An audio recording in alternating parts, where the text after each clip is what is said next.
we just invite someone? Invite. Just myself.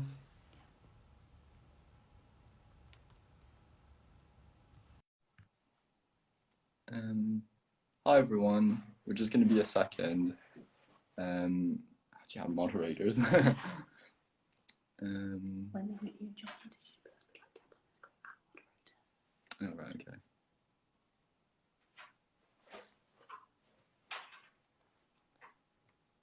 Hi everyone, we're just going to be a second.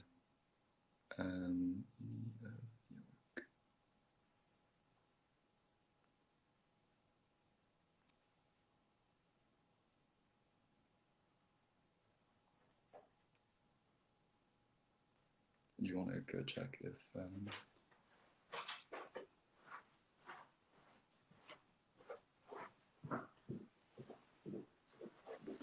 Hi everyone, we're just going to be a second before the actual live starts. We're just waiting on the Vice Chancellor to join the stream.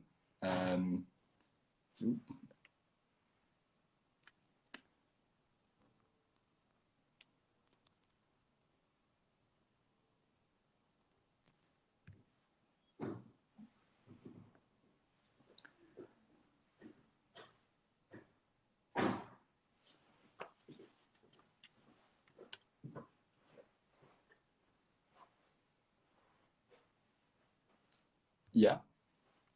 I mean, he's not joined, but do you want to go back and ask? Hi everyone, we're just going to be 1 second. We're trying to figure out some technical stuff and then we'll go into the Q&A.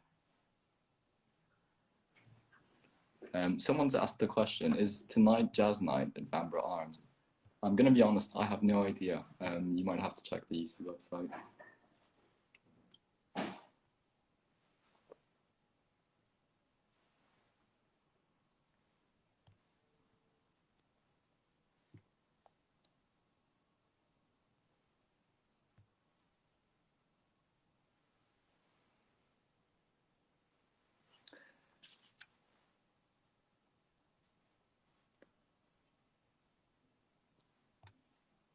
Hi everyone, we're just working out technical issues. We'll just be a second. We're waiting for the VC to join for a Q&A. It'll just be a second. We're trying to figure out phone stuff.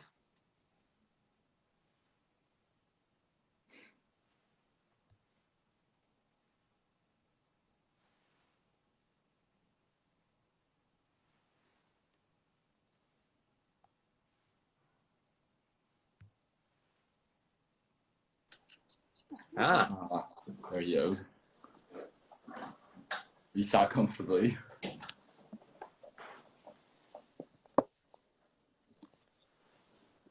Yeah, can you hear me? I can hear you, Pierrick. Can you hear me? Yeah, I can hear you just fine. Sorry everyone, this just took a second because of technical issues.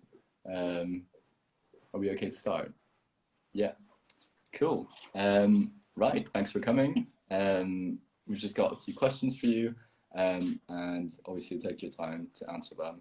And if you want me to repeat anything, please just ask.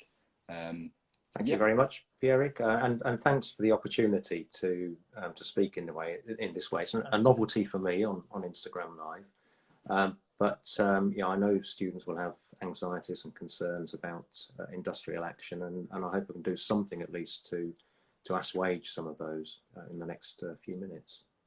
Cool. Before we get started, this is just a little disclaimer. If you have any accessibility issues, we'll re-upload the stream. I'm guessing on YouTube with captions, so that's accessible for everyone. Do we have a disclaimer? Yes, we do. Should appear at the bottom. Cool. Okay, first question. We're going to start off really simple. Can you give us a bit of background information as to why these strikes are happening both nationally and locally here in York? Well, there's two parallel industrial conflicts in play at the moment.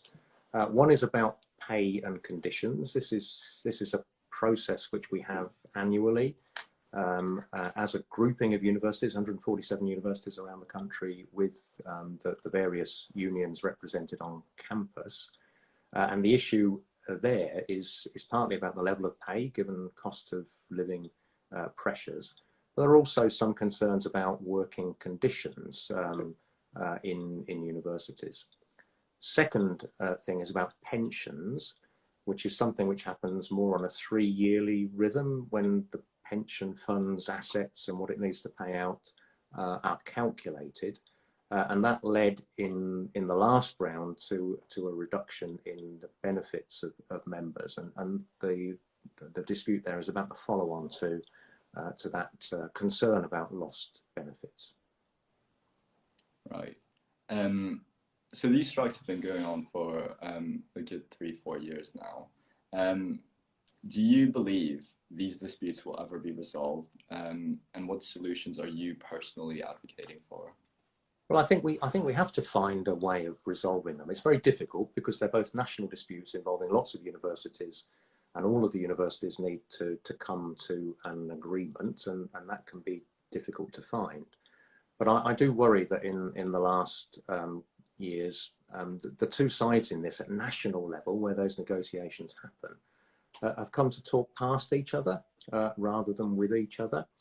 And I think that we need to find a way of getting around that and open up a different route to looking at some of these questions of finding solutions.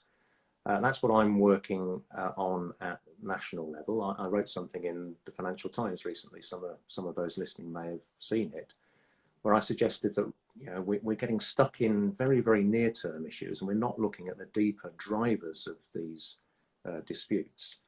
On the pension side, I think that's about the regulatory framework that comes from the UK government, which doesn't like very much the kind of pension scheme that we have at universities. And on pay, it's really about what I would say is a broken system for funding undergraduate study in England, which I don't think serves students well, and it doesn't serve universities well either, not least because the amount of money that we get for teaching home undergraduates has been pretty much flat for the last decade and more. And inflation has gradually eaten away at that, and now is eating great chunks out of it. And that plays into that national conversation about what universities can afford. In a university like York, about 30% of our income comes from home undergraduate study. Some universities, it's up to 90%. And if you're losing money from that process, which most universities now are, and it's 90% of your income, then it's very, very difficult to afford the kinds of pay rises that are being discussed. And we have a national bargaining system, which everybody wants to keep, the unions and the university employers.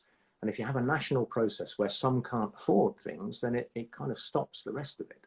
So my sense is we need to get beyond that and start working with and on the government, thinking about the next election campaign, to start to find a way of funding undergraduate study in England in a way which can enable us to pay our staff the kind of money that I think they deserve. A follow-up from this is a question we get quite often, both at YUSU and at the uni, is on paying for things. Why are you investing in things like a student centre instead of paying staff more? I mean, that's a question I get asked a lot when I go around to talk with students. And the best answer I can come up with is to compare the money that we have in place to fund the building of the student centre, and indeed other things that we need to do in modernising our campus, is like a mortgage. We've taken out a long-term loan to be able to do that, and you don't take out long-term loans to pay for operating costs. Because if we did, then the pay rise that we'd give this year would have interest on it for the next 30 years. It would make it the most expensive pay rise in the history of universities. So we have to deal with pay on an operational basis, the money coming in and out in any one year. The money that we've loaned to build buildings is something that has a kind of 30, 40, 50, 60 year lifespan. And if we built the student centre, which I hope will get going properly very soon, it's going to be there for 60 years. It's a very, very long-term investment, which is very, very different to paying the annual wage bill. What you've alluded to in a previous question was that, you know, we've got national disputes. We've also got local disputes. Considering we've got quite good relationships with the local UCU branch, do you think that anything can be progressed locally rather than nationally? We don't have a local dispute. We're not in dispute with the campus trade unions in York. We are in a national set of disputes. And yes, I think we can do something.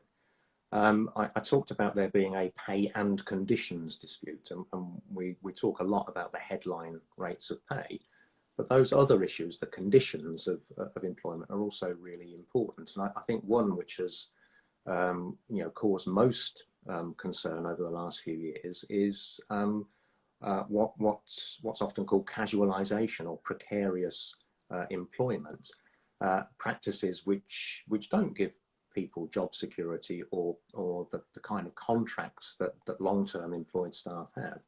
Now, we've worked with our campus unions to really tackle some of those questions. So we've now moved to a situation where colleagues on repeated short-term contracts only have to have 2 years of those before they can go onto a permanent contract if the work is continuing. And that's a big advance on many universities. And for graduate teaching assistants, postgraduate researchers who teach or who demonstrate in labs, they've now been moved on to the kinds of contract that ordinary academic staff have.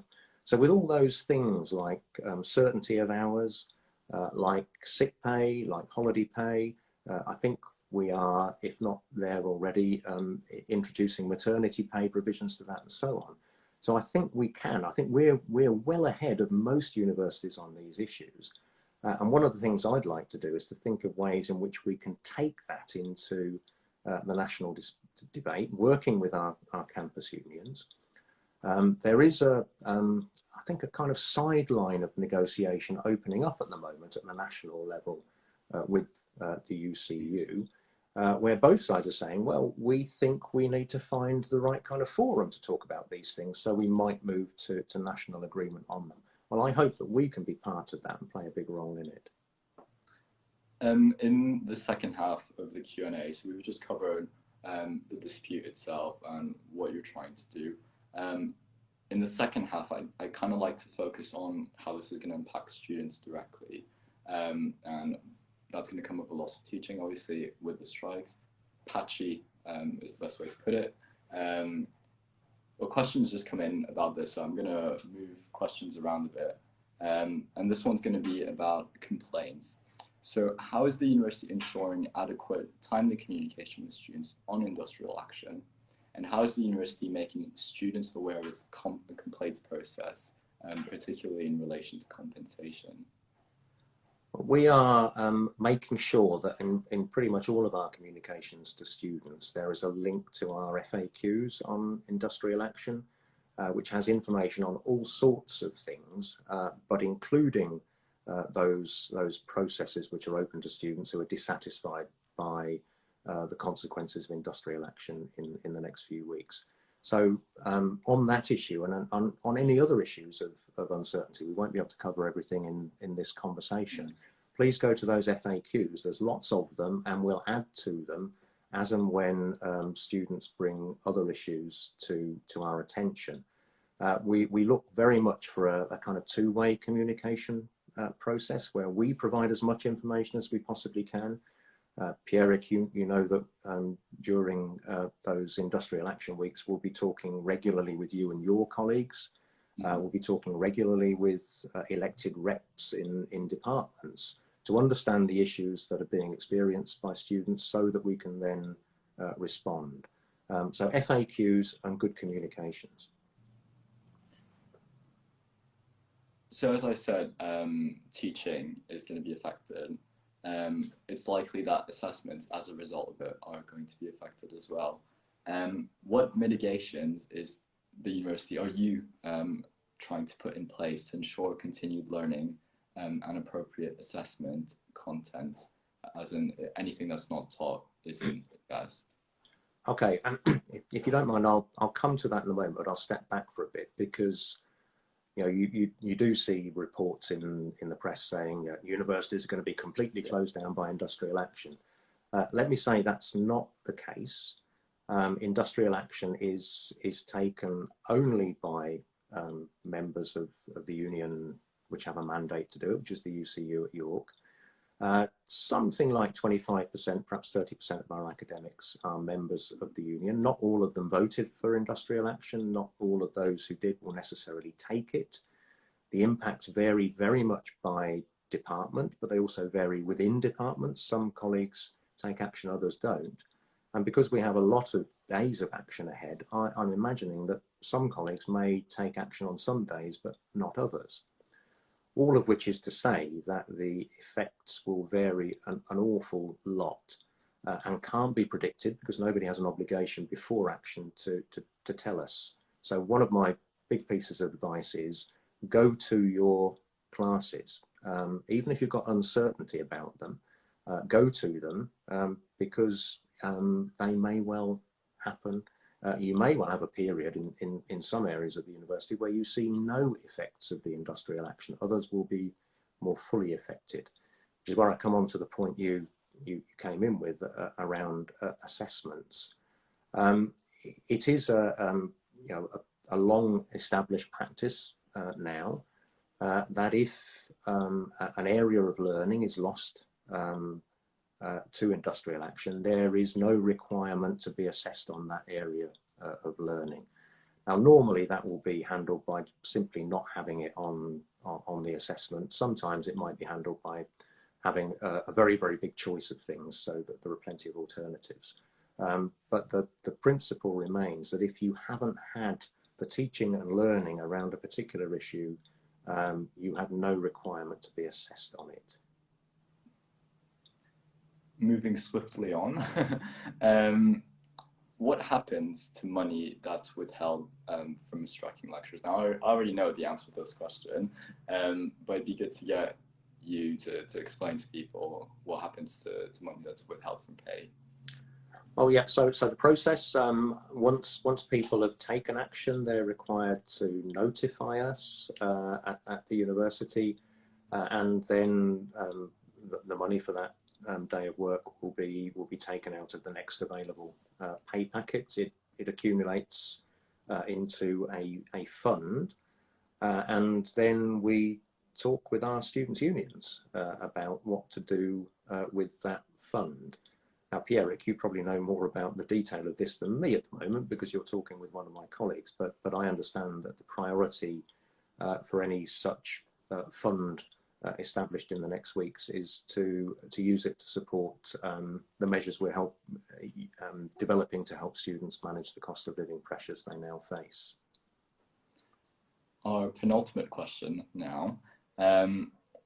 This is coming from the voice of a student. We're paying for an education we're missing out on. We pay the same everyone has in previous years where strike action has not been as frequent. How is this fair? I don't want anybody to be in this situation, and the fact that we're talking about years and years of repeated action is a testament to what I said earlier. We have national level processes with employers and trade unions which are failing to come to a conclusion. I think we need to find ways of breaking through that, coming at these issues from a different direction and finding a way ahead so that students are not disrupted in their learning. And the other response, and I'm sorry this is repeating things that I've said earlier, but do not expect that you will lose all of your teaching on these strike days. As I said, it will vary very, very significantly from one part of the university to the next, and within departments from one lecturer to the next. I can only say I don't want us to be in this position. I'm working hard nationally and locally to find ways beyond it, and I hope we can get there soon. Cool. The last question that I've got, and I've kept it for last because it's really speculative. So this is just using your better judgment, essentially. Do you expect there to be a marking boycott? what do you expect are going to be your intent, your actions if there is an extensive marking boycott? There is no current marking boycott. It's something which has been in discussion for a while. There was a marking boycott in some universities in earlier industrial action, not here in York. The UCU's intention is to have another ballot to extend its mandate. The current mandate runs out in April. And if it were to do that, and if it were to win it, it's suggested that there could indeed be a marking boycott. Now, I think there's all sorts of steps in the road until we get to that point. So I don't think it's yet worth speculating on whether that will happen. We're a long way away from that. I do hope that the parties in this dispute, with prompts from individual universities, can find a way of moving beyond it and finding a resolution which takes away not just the disruption that we will see in the next days, but the threat of disruption heading into the future. I think that's where our focus has got to be trained on. Right, well, that's all the questions that I've got.